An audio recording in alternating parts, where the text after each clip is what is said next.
New Thought Media Network.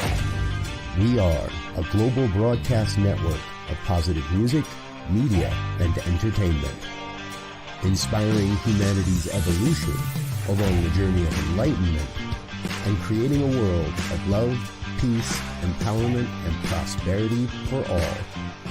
New Thought Media Network. Positively inspiring.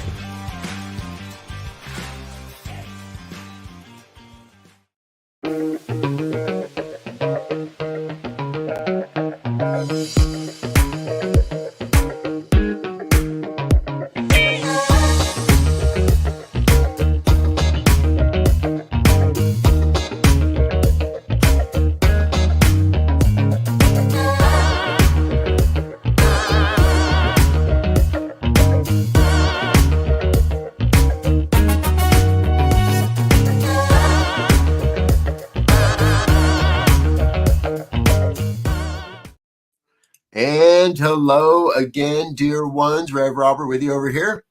Rev Z right here.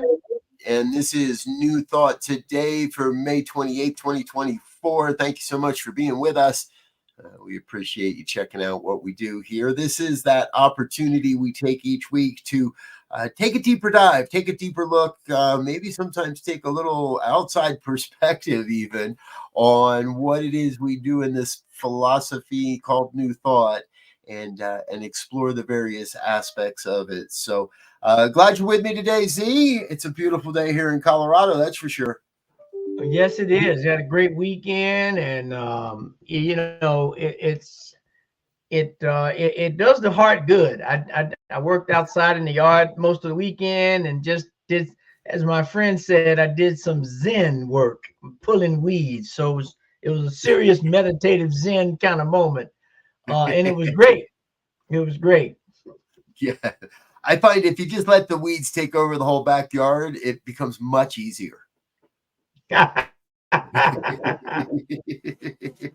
So, folks, thanks again for being with us. Please do feel free to chime along, chat along, join the conversation as we go. And as we were preparing for today's show, Z and I, we struck on a really unique, I don't want to call it a theme because I don't want to give it that much power. Perhaps it's an anomaly, we don't know, but it would really appear that in many arenas, more and more people are actually contributing less and less financially to organizations that are predominantly spiritual or even, may I say, religious based. And we know we don't see this alone, but it's definitely out there in the world, right? See? Yeah. And I mean, and I think we know part of the reason. I think one is organized religion, if you will, has taken some hits lately. So younger people are not as tapped in as some of the older people. Right. Number two, I think the COVID experience did two things. One, it allowed people to start questioning what they believe, right? Or do I believe anything, or what? And the opportunity to explore other ideas or to stay connected via social media or online has also decreased attendance, which ultimately decreases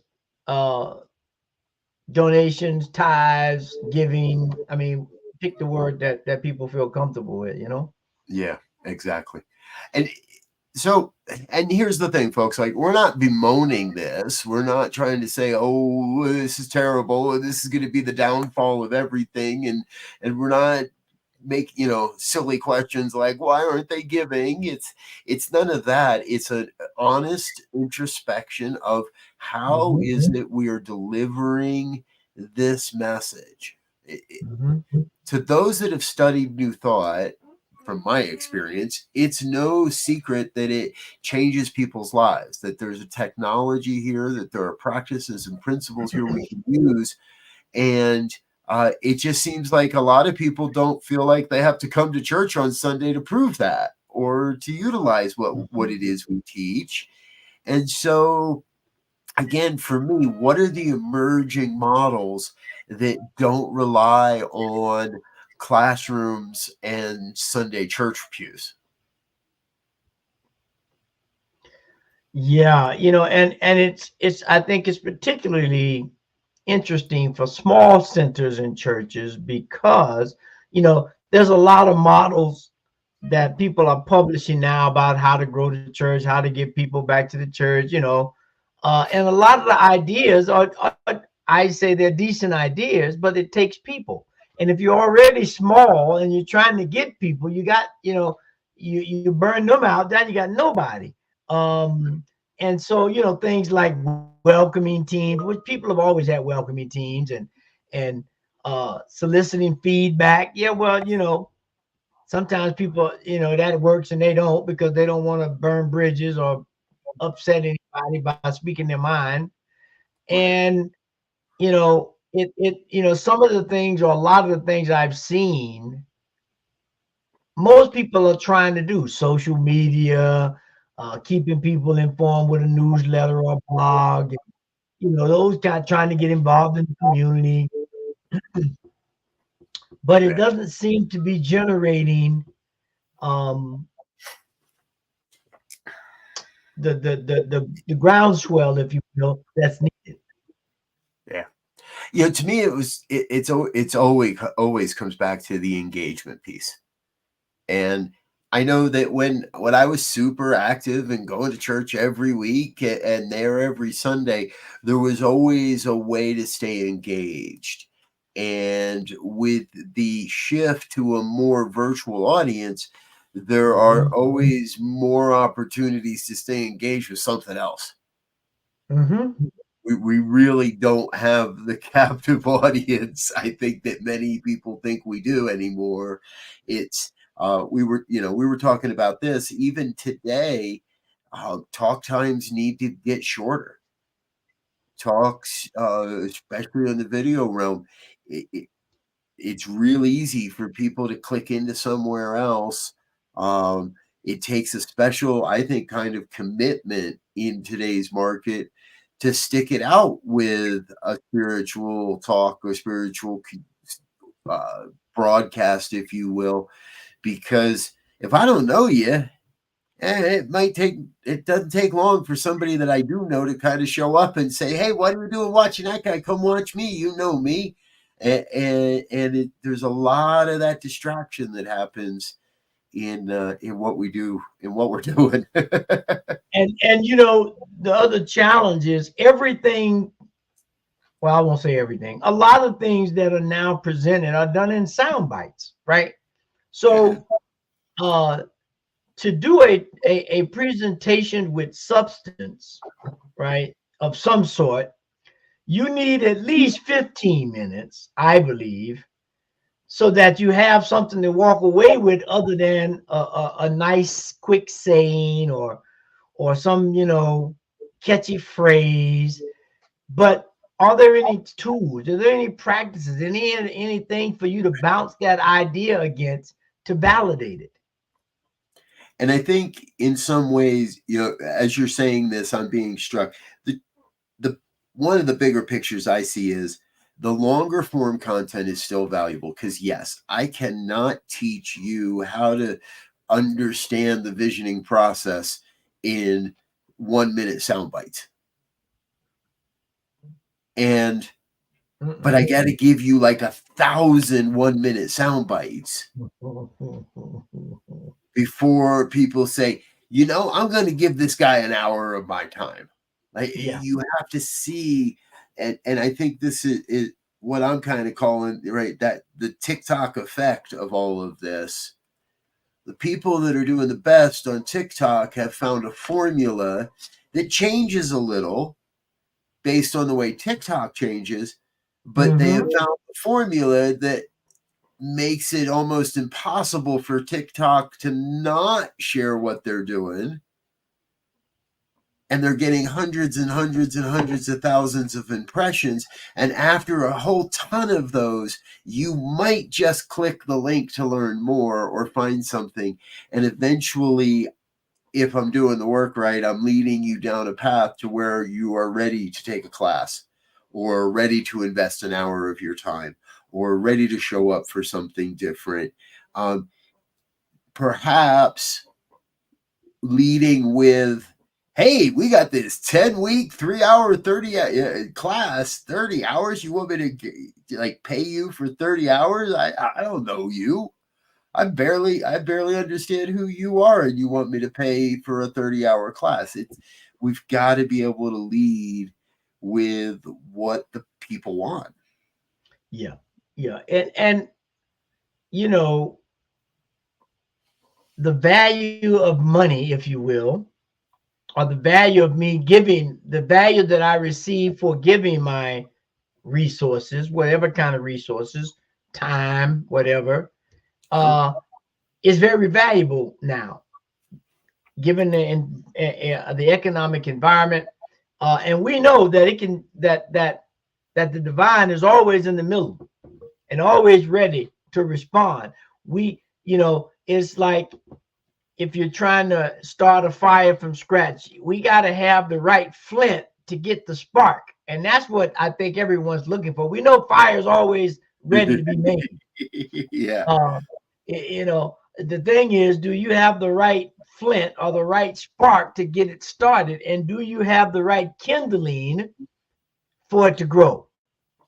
And that's what we're challenged with right now, trying to, not that centers don't have that, trying to figure out what the combination is in different places. The spark is probably the same, but the kindling, if you will be different on the Pacific West Coast than it is in the mountain than it is on the East Coast.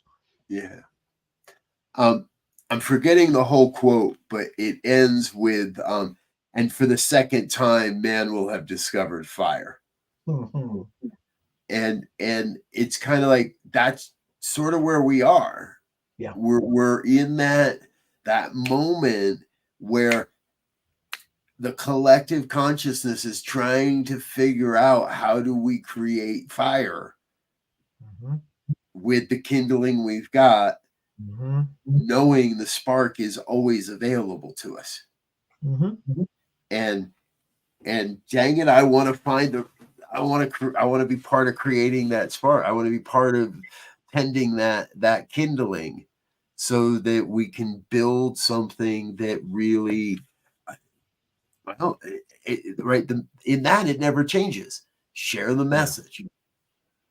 And I think also in popular culture here, the idea of spiritual nutrition or spiritual nourishment, again, is down to sound bites. And I recently saw a Progressive insurance commercial where the guy and Flo are out on a lake in the mountains, and they're saying, "Oh, let me take this in before it goes away." And then next thing you know, somebody says, "Are you done yet?" And the girl comes out with her selfie stick and says, "Oh, I'm just sitting here manifesting." And so a lot of the underpinnings of spiritual teaching and enrichments, again, are being placated to in my words right now, in that they're saying, "Oh yeah, well, we are, I'm sitting here manifesting." What does that mean? What are the principles? I mean, it takes more than just sitting on the lake to manifest something.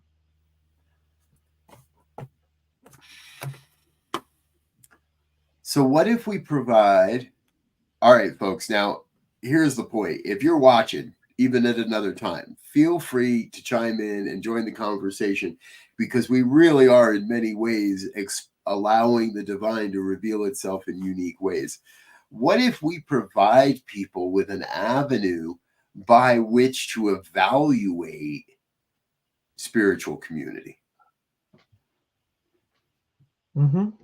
Follow here's these how to know if your church is gaslighting you or not.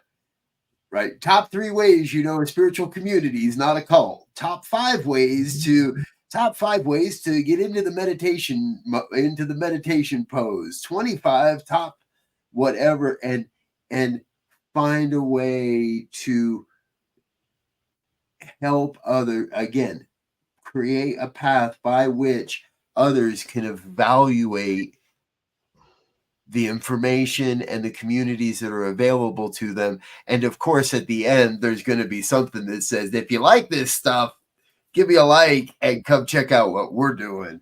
So you're going to have a really hip back end to this. It won't work if you're still looking at a 1980s website. I saw one of those yesterday or the day before. Like, this website was definitely built in the 80s. And it still looks exactly like it did in the 80s. And I was like, oh my God, I'm not even going to read this. And that's an interesting point, because again, fast forward into today's environment, right? What you need to advertise and to attract people and to let them know what you have is a whole different animal, right? Yeah. And so trying to, and I would say probably a large majority, or at least 50 to 60%, if not more, centers of any kind may not have that kind of accessibility to the resources to bring you right up to the point. I mean, it may look good, right? So there's the smoke and mirror thing, and there's the thing, well, am I getting what I'm paying for kind of deal? Right. Yes, I agree. All right. So that's a big question. What are people willing to pay for?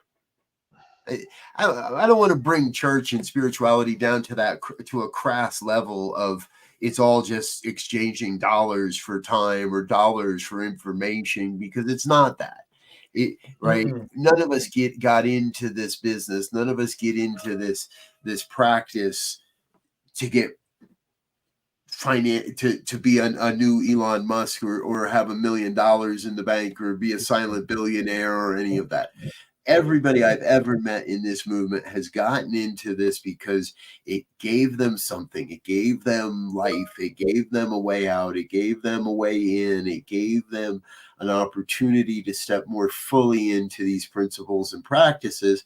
And everybody I know wants to see more people understand this so they too can live by this. And at the end of the day, the world does still run based on that circulation, and so people want to know what they're buying, and they want, and we need to know what they're willing to buy.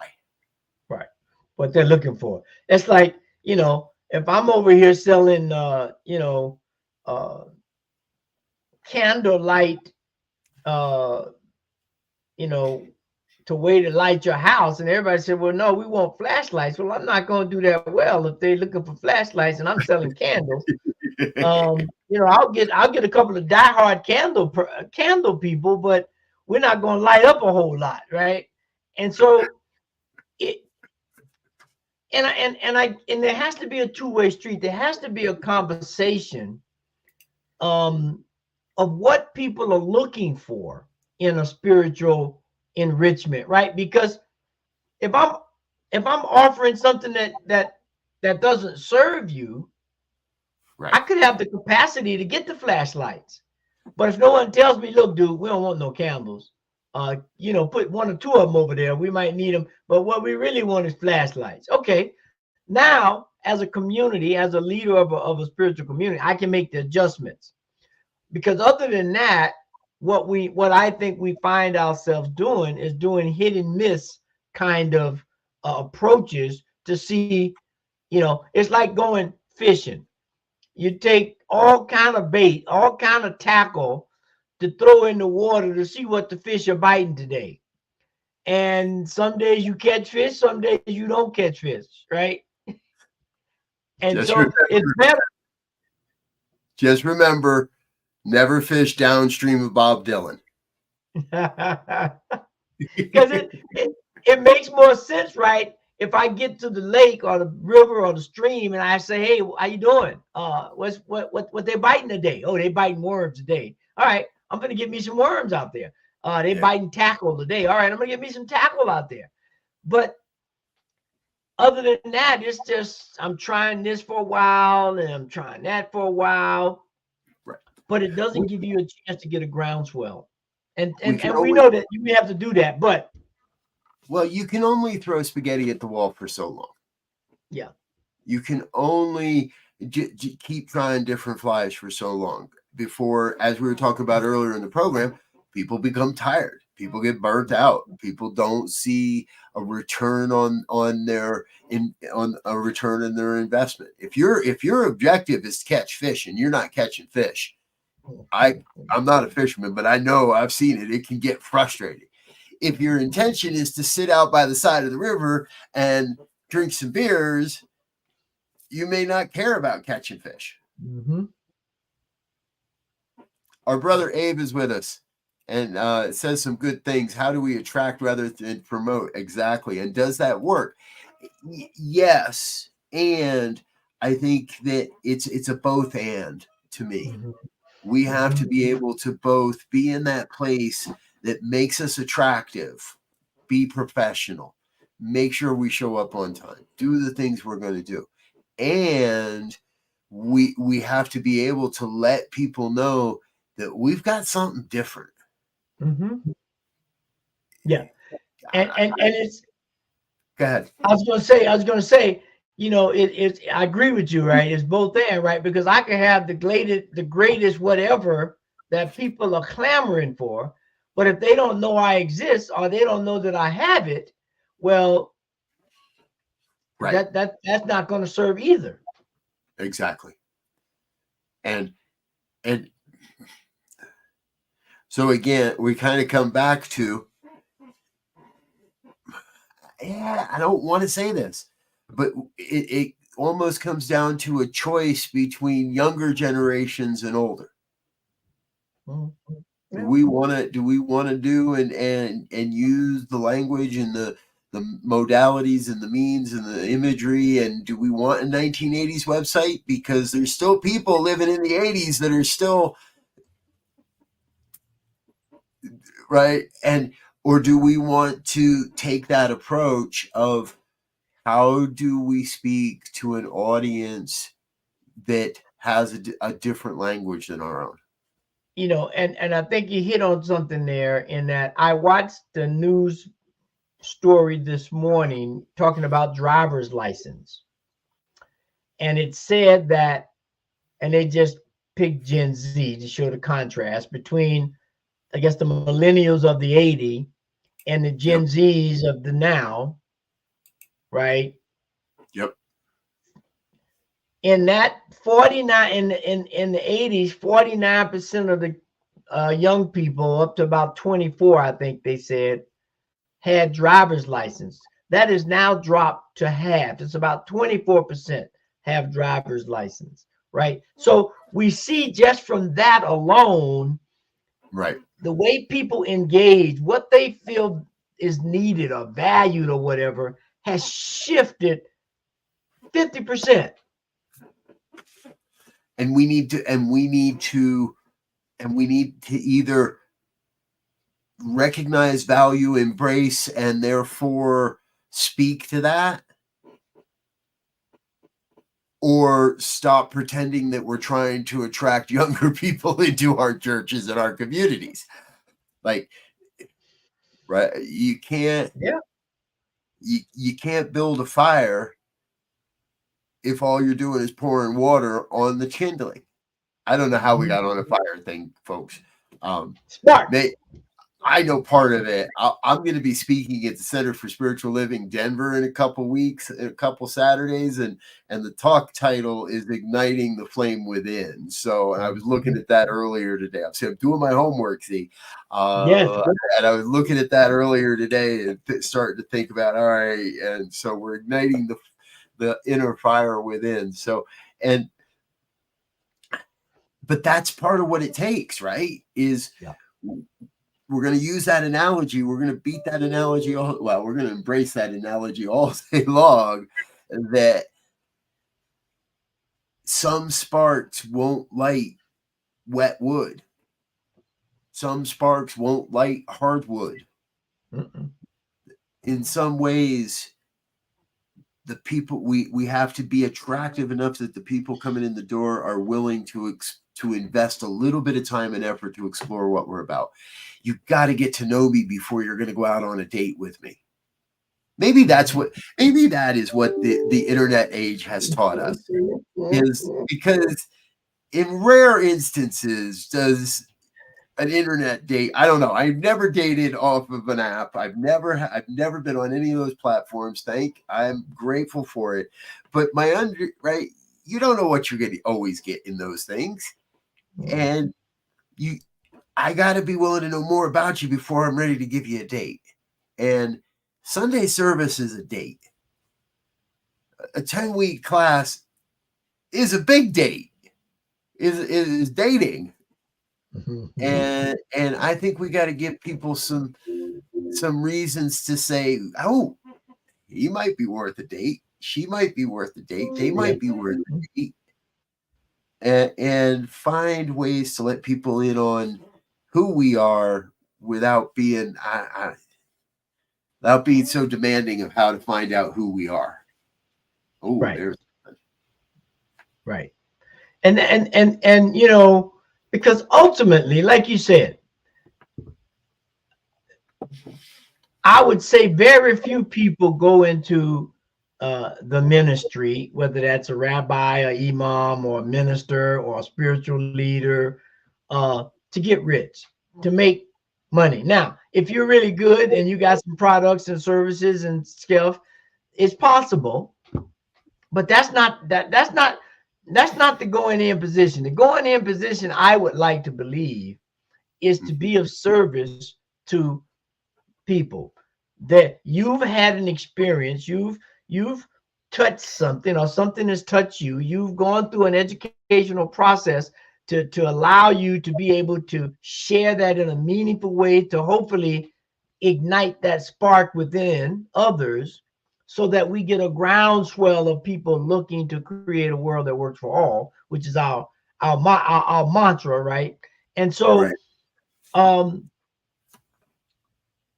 that has now, because of environment, has the way to do that, I think, is changing now. And I don't know, you know, we got so many people being coaches and different things, like life coaches and spiritual coaches. And, you know, like you said, it's a date. I'm not sending you money. I don't know you. I even if I like what you're selling and I send you some money, it's going to be a slow play. Yeah. Hey, folks, we need to take a quick break. Let a couple of our sponsors say hello. Let ourselves grab a little sip of water. And but we've got more coming on this conversation. We want to hear from you. Feel free to chat along as we go along. Stay with us. However, we're going to take a quick minute break, and we will be back with more of New Thought Today. Stay tuned.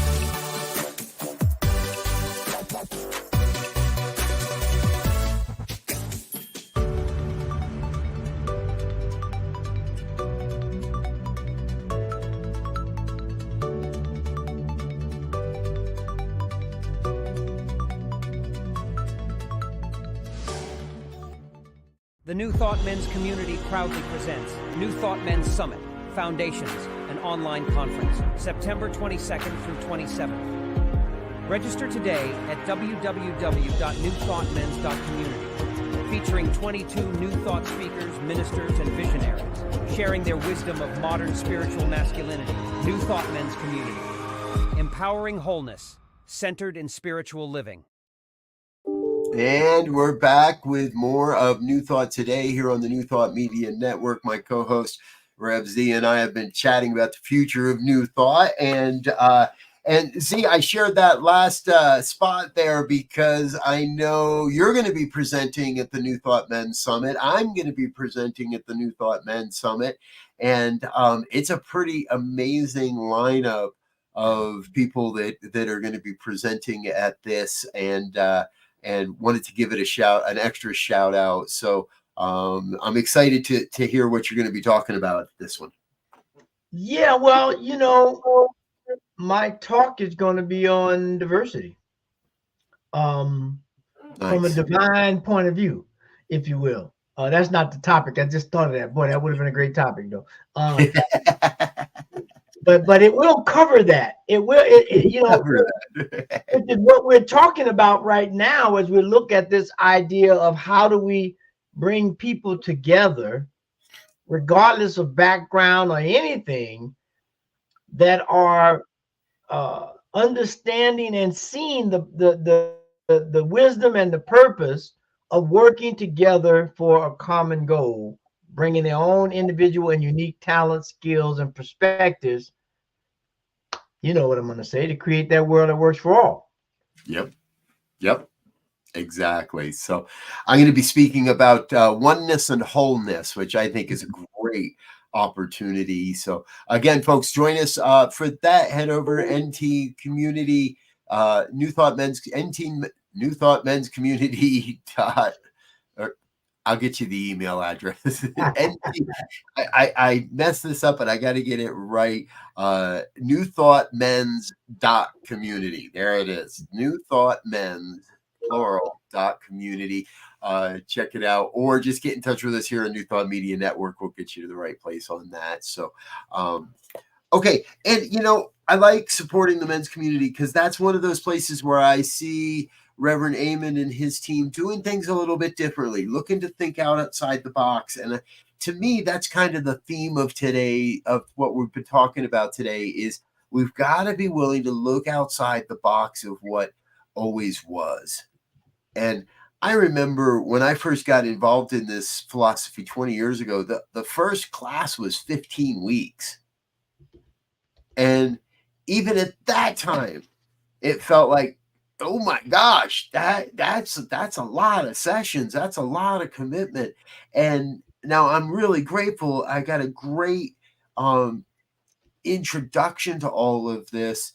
But over time, we've seen class sizes shrink, not necessarily the number of people taking the classes, although that is true, but the amount of hours, the amount of time it takes to understand this philosophy. And so, Zia, it looks to me like it's kind of that cumulative effort that as more people understand this, it's much easier to understand, and therefore more people can pick it up, and therefore more people understand it.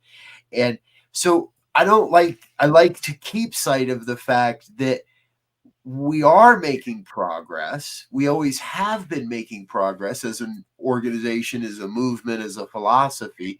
We've always been continuing to take these steps forward. And this is nothing different than any other change or evolution that this philosophy has gone through over its last 100+ years. Well, and the key word there is evolution, right? We know that there is no such thing as standing still, right? And so everything is changing, evolving, transforming. And so I believe what we have to fully do is embrace that, and it's a catcher's catch can almost environment where we have to stay in touch, and the constituency, if you will, have to stay in touch, and we have to have conversations about, what I want, what I need, what we got to offer, because everything is not for everybody. So we really have to get beyond the assumption making stuff and get into the communication making stuff and have some real conversations about what's needed, what's wanted, what can be provided, and what cannot. Yeah.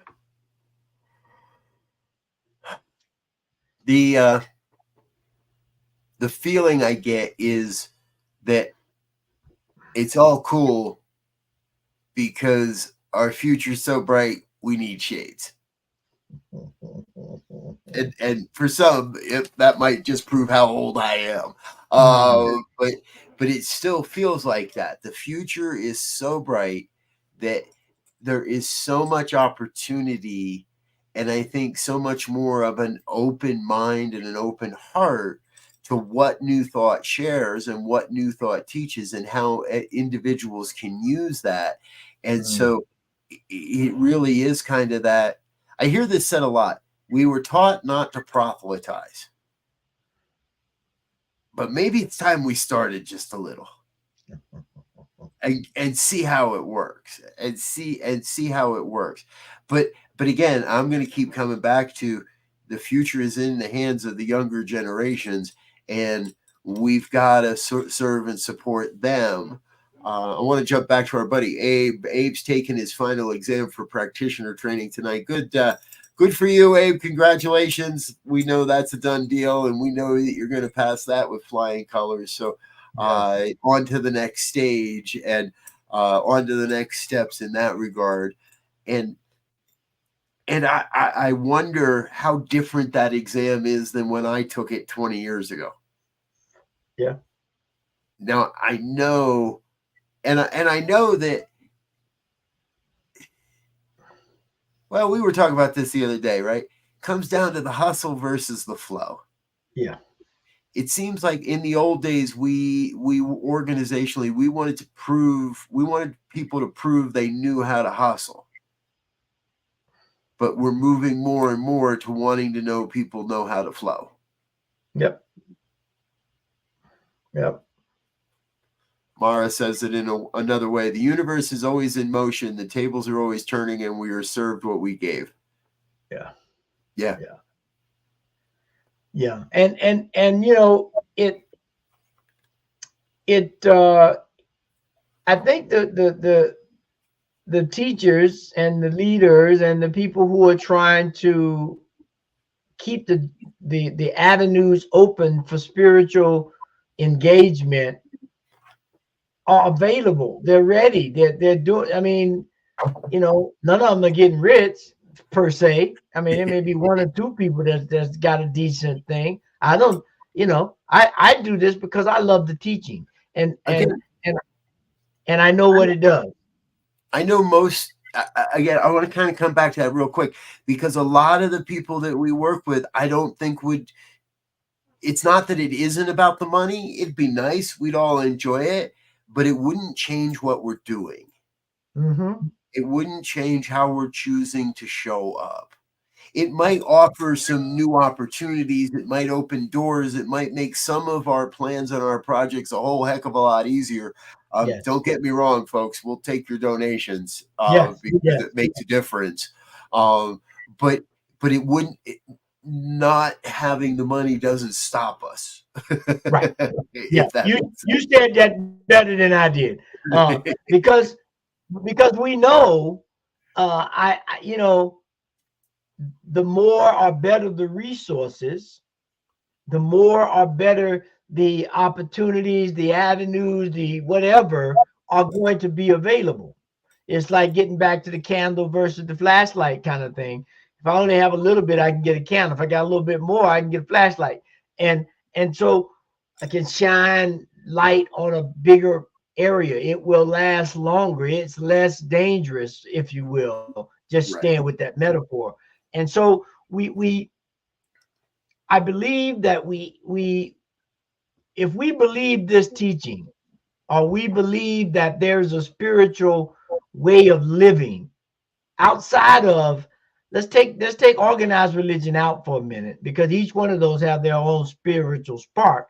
And what we're here to do is to say the organized religion that you are a part of That's a personal preference. Those are the rituals and those are the traditions that sing to your heart. But to be spiritual, to learn how to communicate better, to learn how to be more giving, to learn how to forgive yourself, move beyond fear and things like that, that hold us in these immovable spots, we have to begin to teach and be an example of how you get beyond that. And you hit on a very, very important point. A very important part. Be the example.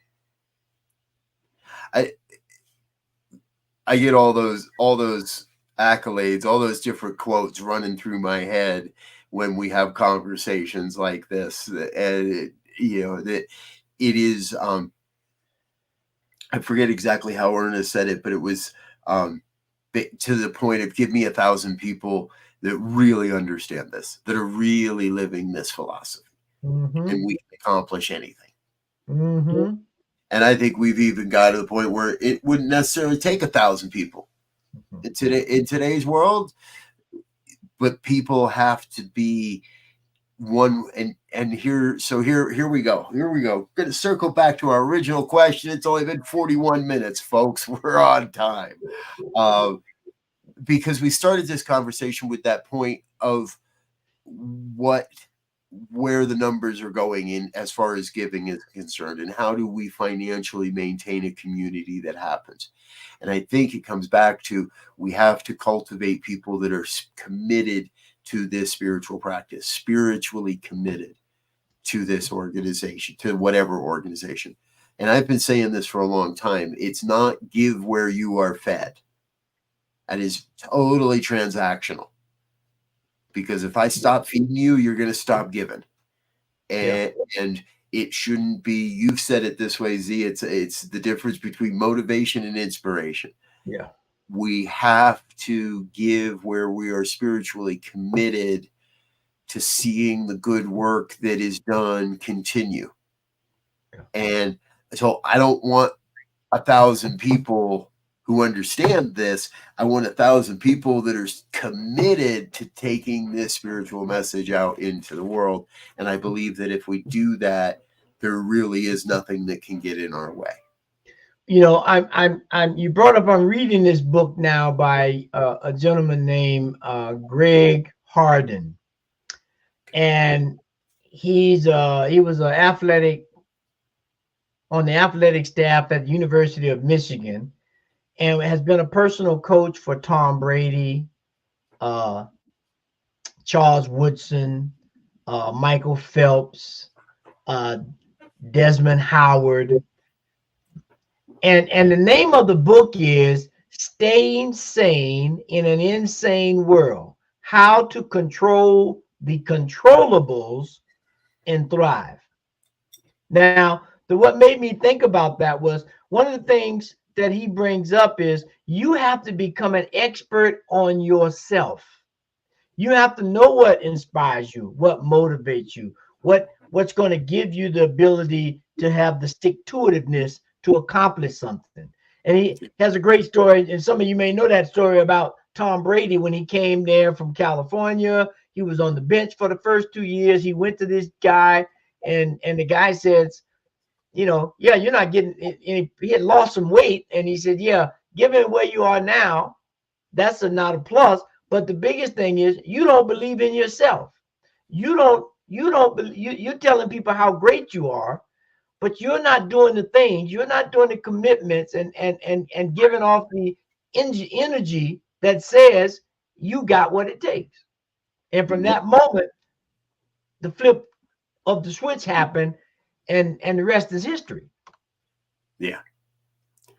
We need to cultivate people that believe in themselves, understand their self-worth, understand, and the big one, personal responsibility, to be able to be committed to something larger than themselves.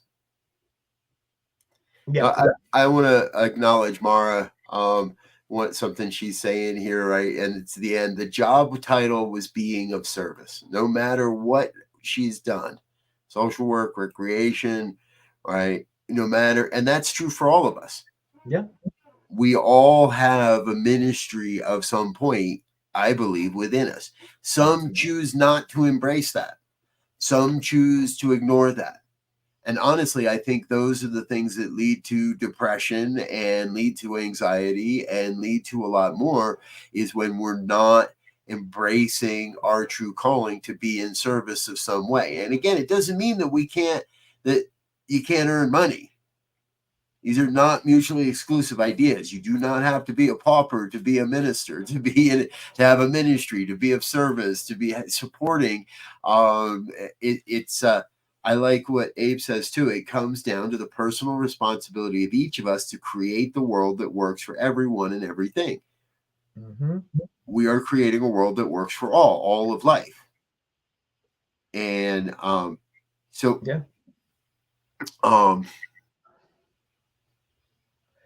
you know, we get to the point, I believe, where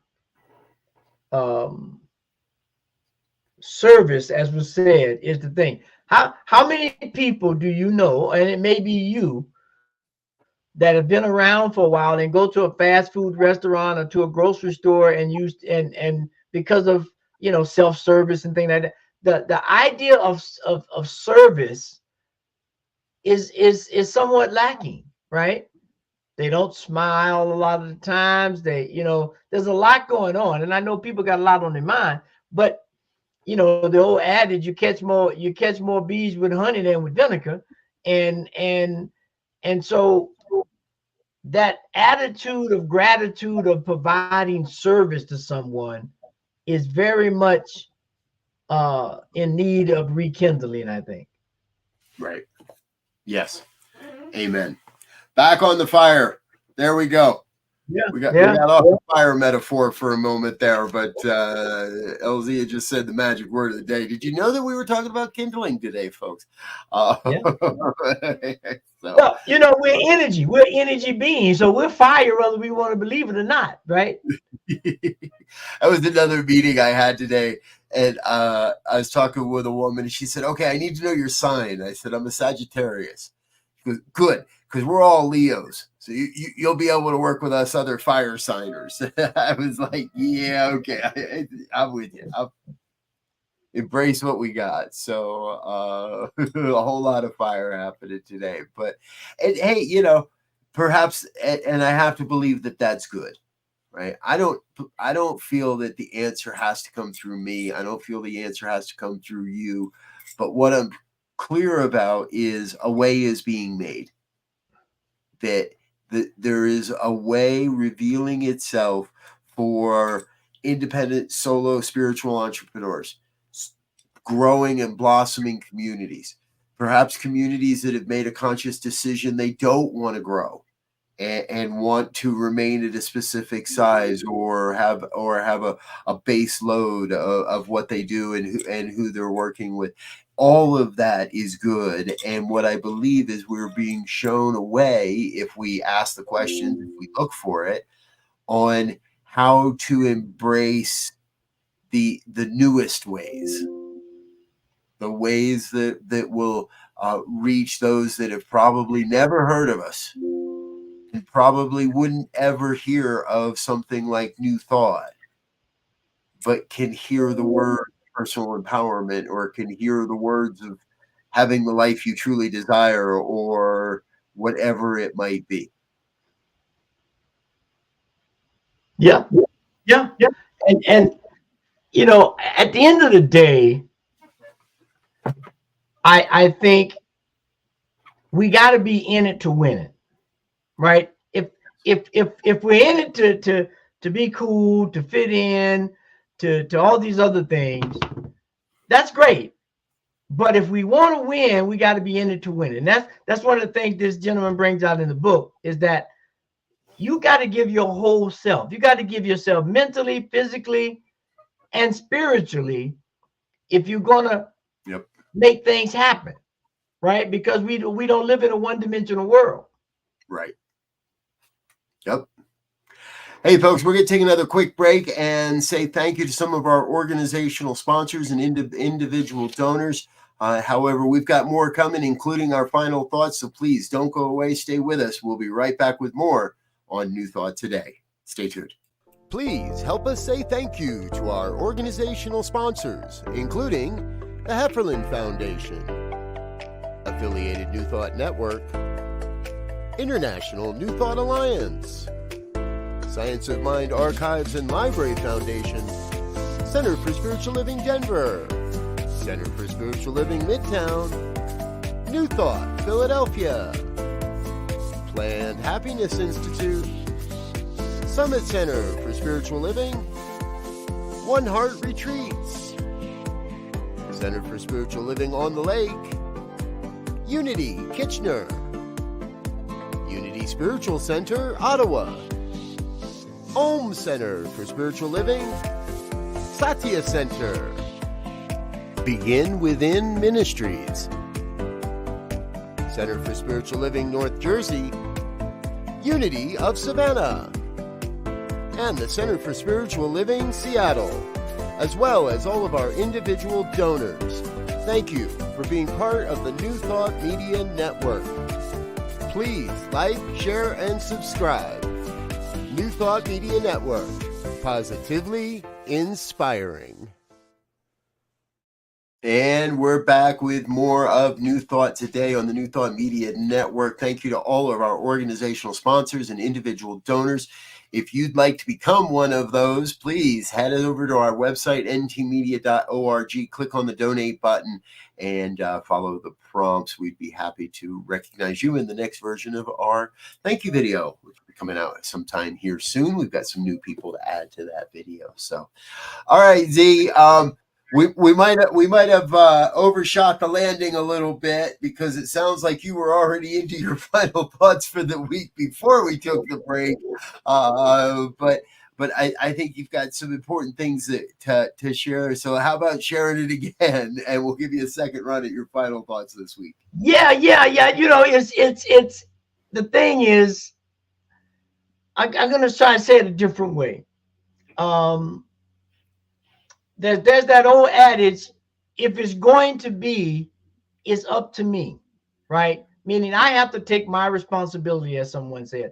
I have to make sure when I come to the event, to the game, to the whatever it is, that I'm fully invested, that I'm prepared, I've done my homework, and I practice, right? I'm not just coming off the cuff, because there's too much at stake to not approach life and events and things that way. So that's my, be in it to win it, come prepared, and let's work through these things so that we can, there are plenty of opportunities for us to put our energy to, whatever kind of energy that is. Let's figure out how to come there the best way we can to get it done.